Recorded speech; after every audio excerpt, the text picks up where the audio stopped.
तो दोस्तों आज हम चर्चा करने वाले हैं 10th क्लास के एक बहुत ही महत्वपूर्ण टॉपिक से, जो कि संस्कृत से लिया गया है। संस्कृत पाठ में हम मंगलम के बारे में चर्चा करेंगे। मंगलम का शाब्दिक अर्थ होता है कल्याणकारी, अर्थात इस पाठ में हम लोग मंगलम के 5 मंत्रों पर हम लोग चर्चा करेंगे, जो कि उपनिषद से लिया गया है। तो उपनिषद का यह शाब्दिक अर्थ तो होता है गुरु के सानिध्य में जाना, गुरु के समीप जाना। तो देखते हैं, इसमें पहले ही बता दिया कि 5 मंत्र है, सभी मंत्र इसमें पद के रूप में है। तो इसमें पहला जो मंत्र है ईशावास्योपनिषद से लिया गया है, जिसमें सत्य धर्म की प्राप्ति हेतु वर्णन किया गया है, किस प्रकार हम लोग सत्य की प्राप्ति करेंगे, सत्य क्या है। द्वितीय पाठ में द्वितीय श्लोक में आत्मा के महत्व के, आत्मा का क्या स्वरूप होता है, इसके बारे में चर्चा किया गया है, और वो कठोपनिषद से लिया गया है। तो ऑब्जेक्टिव क्वेश्चन में ये भी पूछ देगा कि द्वितीय जो श्लोक है, द्वितीय जो मंत्र है, किस उपनिषद से लिया गया है। जो तृतीय श्लोक है, तृतीय मंत्र है, मुंडकोपनिषद से लिया गया है, और इसमें सत्य को ही खजाना कहा गया है। सत्य को ही खजाना इसमें कहा गया है। ध्यान दीजिएगा, सत्य धर्म की प्राप्ति हेतु वर्णन के लिए कहेगा तो इस ईशावास्योपनिषद और मुंडकोपनिषद में सत्य को खजाना कहा गया है। जो चौथा श्लोक है, चौथा श्लोक मुंडकोपनिषद से ही लिया गया है, और इसमें आत्मा और जीवों के बीच चर्चा किया गया है। आत्मा और जीवों के बीच इसमें चर्चा किया गया है। जो 5वां श्लोक है, 5वां मंत्र है, ये श्वेतरासोपनिषद से लिया गया है, और इसमें वेद के रूप में, मुख्य रूप से वेद को ही माना गया है, और कहा गया है कि वेद का जो स्वरूप होता है परम पिता परमेश्वर को इसमें माना गया है। वेद का स्वरूप परम पिता परमेश्वर के रूप में, यानी कि इसमें वेद स्वरूप परम पिता परमेश्वर के विषय में कहा गया है। अगला है मंगलम जो पाठ है, 5 श्लोक के रूप में, इसमें 5 श्लोक के बारे में कहा गया है। हालांकि इसका श्लोक बहुत सारा है। कह रहा है यहाँ कि प्रस्तुत पाठ मंगलम में 5 श्लोक विभिन्न उपनिषदों से संकलित है, एक उपनिषद से नहीं है। कह रहा कि इन श्लोकों द्वारा सर्वशक्तिमान सर्वव्यापक संसार के आधार, सभी कालों में विद्यमान रहने वाले सत्व स्वरूप ईश्वर की वंदना की गई है। कह रहे कि उपनिषद वैदिक वांग्मय के अंतिम भाग में दार्शनिक सिद्धांतों को प्रकट करता है। यह दार्शनिक सिद्धांत को प्रकट करता है उपनिषद। उपनिषद में परम ब्रह्म परमेश्वर की महत्ता का गुणगान किया गया है। जो भी है ये परम ब्रह्म परमेश्वर ही है। उसी महान ईश्वर के द्वारा इस संसार का संचालन होता है, जैसा कि उपनिषदों में कहा गया है। उपनिषद के शाब्दिक अर्थ हम लोग समझेंगे। उपनिषद उप तथा निषद 2 शब्दों के योग से बना है। उप का अर्थ होता है नजदीक या समीप, तथा निषद का अर्थ होता है उपदेश, यानी गुरु के समीप जा करके और उसे उपदेश देना। गुरु के समीप शांति चित्त बैठकर वैद्यनाशक पाप विमुक्ति तथा ब्रह्म है ज्ञान संबंधी जो सद्ज्ञान सुना गया, उसे उपनिषद कहा गया है।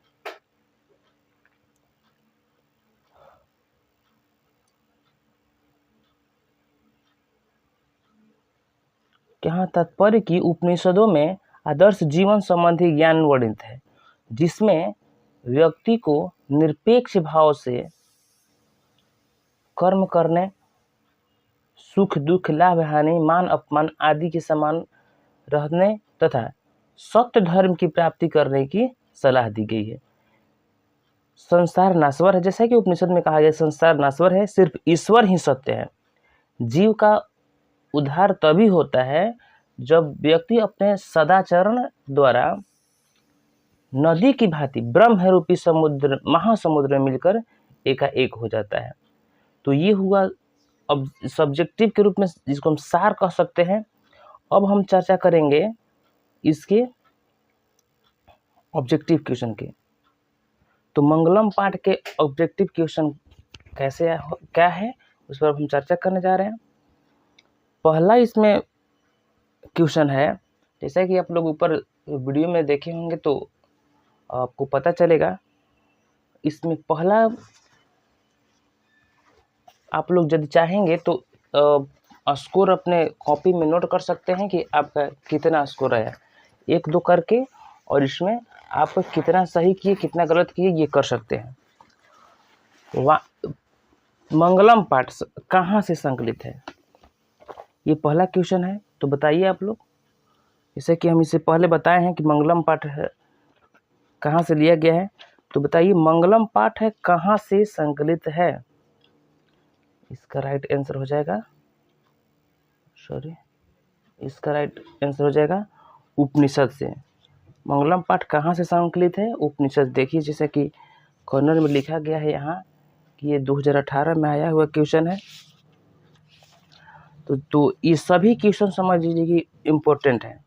यदि आप इसको अच्छा से देख लेते हैं तो हो सके 2 से 3 नंबर के क्वेश्चन ऐसे आए, क्योंकि जैसा कि आप लोगों को पता है कि कभी कभी 100 नंबर का देता है तो कभी कभी 50 नंबर का ऑब्जेक्टिव देता है। तो अब हम लोग दूसरे क्वेश्चन की ओर बढ़ते हैं।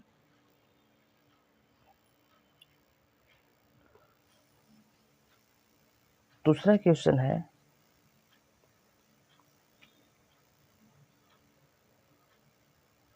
महान से भी महान, महान से भी महान क्या है। तो महान से भी महान है आत्मा, महान से भी महान आत्मा है। 4 ऑप्शन इसमें दिया गया है, आत्मा, देवता, ऋषि और दानव। तो महान से भी महान और छोटा से भी छोटा जो है आत्मा है। अगले क्वेश्चन पर चलते हैं। सूक्ष्म से भी सूक्ष्म कौन है, सूक्ष्म से भी सूक्ष्म कौन है। तो इसका भी राइट आंसर हो जाएगा आपको आत्मा ही। अगला क्वेश्चन है, मंगलम पाठ के रचनाकार कौन है। जैसा कि स्टडी को यहाँ विकल्प दिया गया है, तो मंगलम पाठ के रचनाकार कौन है। ये सभी क्वेश्चन समझ लीजिए कि आया हुआ है, अब सभी क्वेश्चन इंपॉर्टेंट है। तो इसका राइट आंसर हो जाएगा वेदव्यास। मंगलम पाठ के रचनाकार कौन है, तो वेदव्यास। अगला है, उपनिषद के रचनाकार कौन है। तो उपनिषद के रचनाकार वेदव्यास ही है।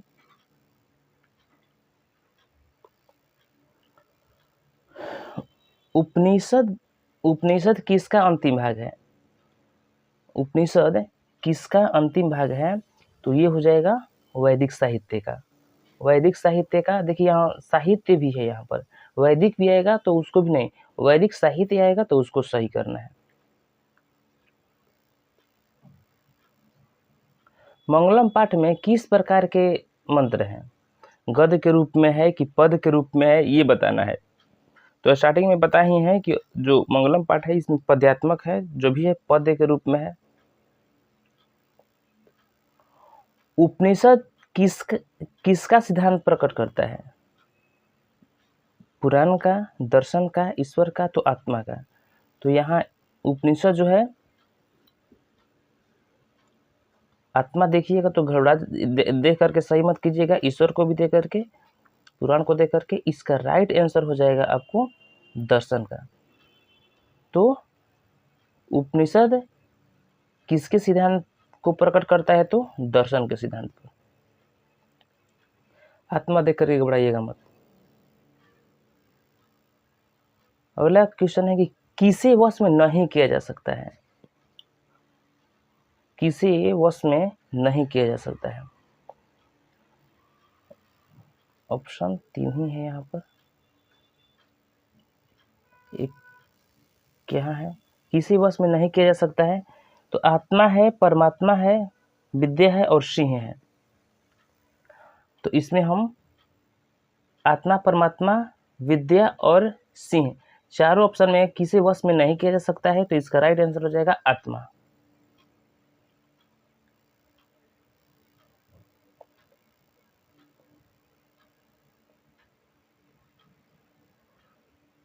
विद्वान शोक रहित होकर किसको देखता है? ऑप्शन सामने है आप लोगों के। विद्वान शोक रहित होकर के किसको देखता है? तो इसका राइट आंसर हो जाएगा परमात्मा। विद्वान शोक रहित होकर के परमात्मा को देखता है। अगला है कि सत्य से किसका रास्ता प्रशस्त होता है? सत्य से किसका रास्ता प्रशस्त होता है? तो देवलोक का। इसका राइट आंसर हो जाएगा देवलोक का।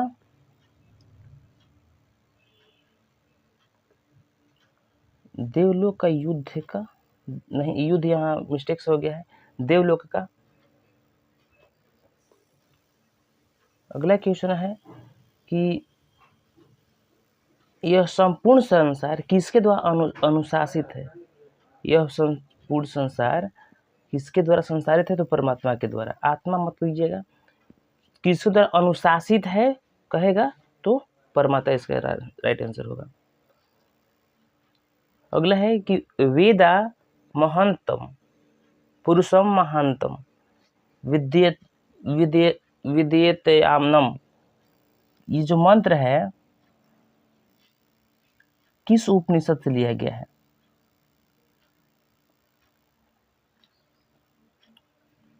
ये जो मंत्र जो लिखा गया है ये किस उपनिषद से लिया गया है? तो इसका राइट आंसर हो जाएगा बी, श्वेताश्वतरोपनिषद से। इस मंत्र को, इस क्वेश्चन का राइट आंसर बी हो जाएगा, श्वेताश्वतरोपनिषद से।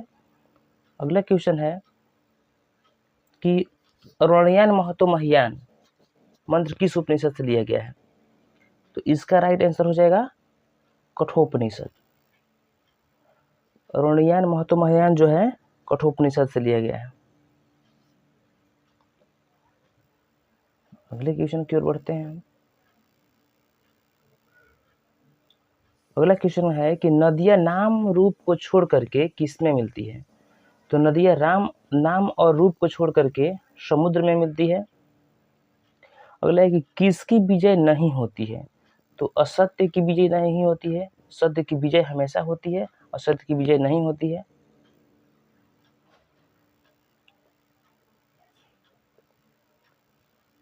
अगला क्वेश्चन है कि किसकी महिमा का गायन होता है? किसकी महिमा का गायन होता है? आत्मा के, समुद्र के, विद्वान के और परमात्मा के। तो यहाँ परमात्मा के महिमा का गायन होता है। सबसे बड़ा खजाना क्या है? अगला क्वेश्चन है कि सबसे बड़ा खजाना, जैसे कि हम समझाए हैं कि सबसे बड़ा खजाना माना गया है सत्य को। सत्य ही सबसे बड़ा खजाना है।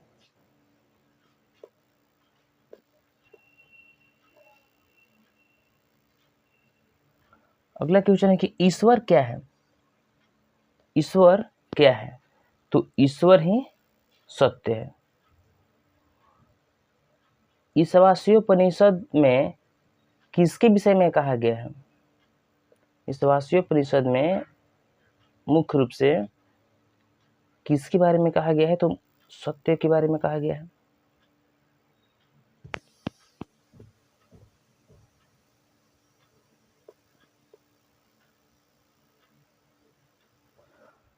अगला है कि कठोपनिषद में किसके बारे में कहा गया है? तो मोक्ष के बारे में, कि कैसे हम लोग को मोक्ष मिलेगा। श्वेताश्वतरोपनिषद में किसके बारे में, ये कठोपनिषद में मोक्ष के बारे में कहा गया है, और श्वेताश्वतरोपनिषद जो है इसमें मुख्य रूप से परमात्मा के बारे में कहा गया है। यहाँ जब कठोपनिषद कहेगा तो मोक्ष के बारे में, और जब श्वेताश्वतरोपनिषद कहेगा तो उसमें हम लोग परमात्मा के बारे में चर्चा किया गया है। देखिएगा बहुत कंफ्यूजन वाला क्वेश्चन है ये सब। किसके प्रभाव से विद्वान सुख रहित होते हैं? किसके प्रभाव से विद्वान जो होते हैं सुख रहित? तो इंद्रियों के प्रभाव से। इंद्रिय वश में नहीं रहेगा तो सुख रहित रहेंगे। सत्य मार्ग से विद्वान कहाँ जाते हैं? सत्य मार्ग से जो विद्वान होते हैं कहाँ जाते हैं? तो देखिए सटीक ही ऑप्शन दिया है। तो सत्य मार्ग से देवलोक को जाते हैं, सत्य मार्ग से देवलोक की ओर विद्वान जाते हैं। कौन अपने नाम और रूप को छोड़कर समुद्र में मिल जाता है? तो नाम और रूप को छोड़ करके समुद्र में कौन मिले? समुद्र है, झरना है, नदियाँ है, मार्ग है।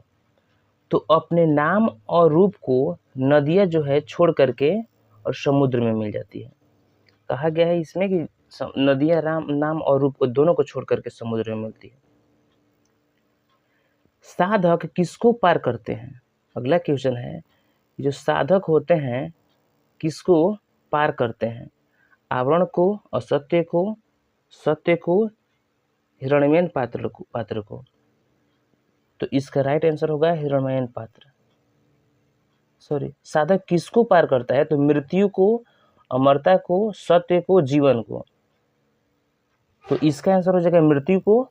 साधक किसको पार करते हैं? तो मृत्यु को। सत्य धर्म के लिए किसको हटा दिया जाता है? तो इसका आंसर हो जाएगा हिरण्मयन पात्रण को।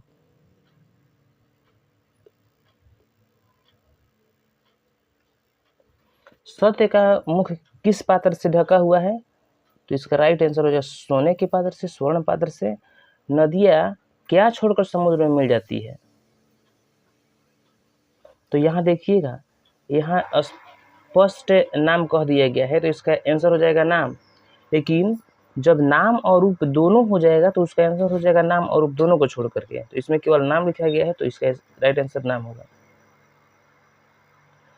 प्राणियों के हृदय रूपी गुफा में कौन बंद है? प्राणियों के हृदय रूपी गुफा में कौन बंद है? तो ये आत्मा बंद है। नदियाँ कहाँ जाकर के मिलती है?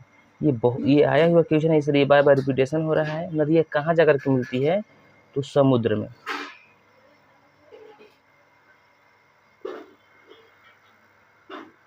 अगला क्वेश्चन है कि किसकी जय होती है? किसकी जय होती है? तो सत्य की। किसका मुख सोने के पात्र से बंद होता है? तो आप अपने से कर सकते हैं, सत्य का मुख।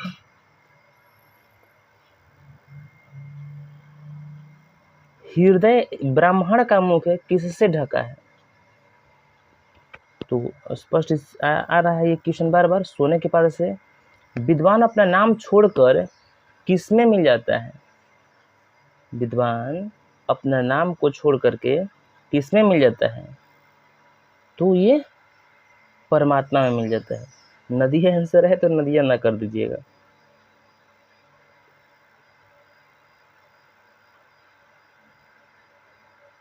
ऋषि लोग देवलोक की प्राप्ति के लिए किस मार्ग को अपनाते हैं? तो इसका राइट आंसर हो जाएगा सत्य मार्ग को।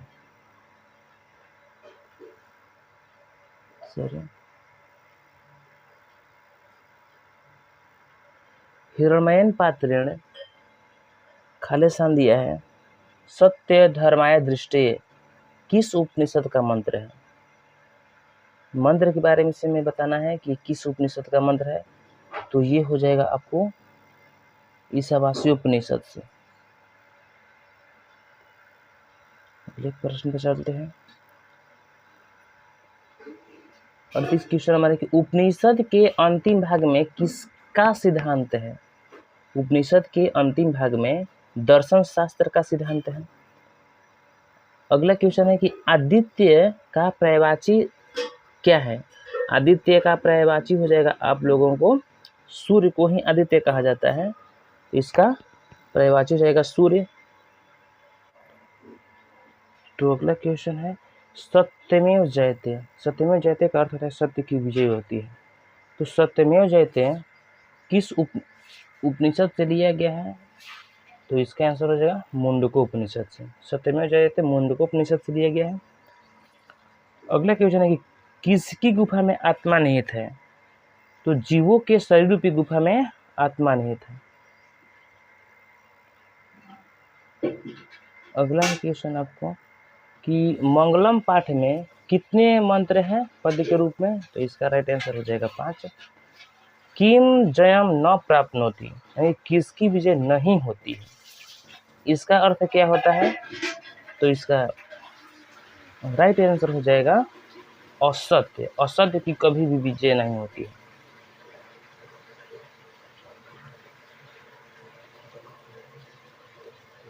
अगला क्वेश्चन कि कह महतो महियान अस्ति। कह महतो महियान अस्ति, तो इसका राइट आंसर हो जाएगा आपको बी। आत्मा को महान से भी महान कहा गया है। किसको महान से भी महान कहा गया है? तो आत्मा को महान से भी महान कहा गया है। अगला है कि किम जयते, किसकी विजय होती है? तो सत्यम हो जाएगा।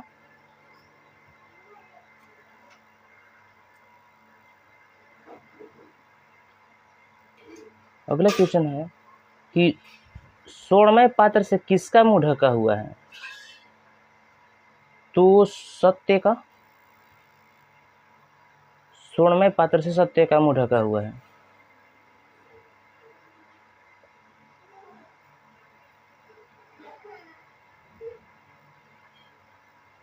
अगला क्वेश्चन है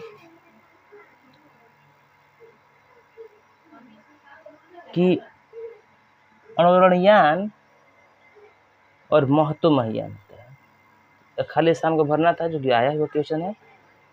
तो यहाँ रिक्त स्थान पे कौन होगा? तो महतो हो जाएगा। अगले कि यथा समुद्रे, समुद्रे इसका आंसर होगा। हालांकि ऑप्शन इसका 2 यहाँ है। जिस प्रकार समुद्र यहाँ स्पष्ट किया है।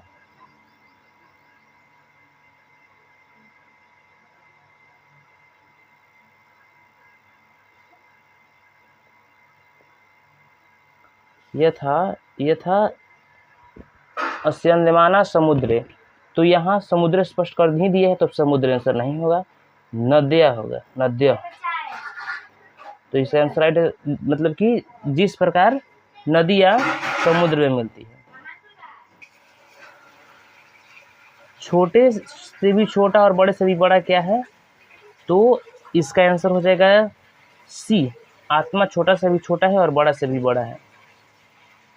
नदियाँ समुद्र में कैसे मिलती है? तो स्टार्टिंग में हम चर्चा किए हैं। तो नाम छोड़कर के, रूप छोड़कर के, कि नाम और रूप दोनों के साथ, कि नाम और रूप दोनों को छोड़ करके, तो नाम और रूप दोनों को छोड़ करके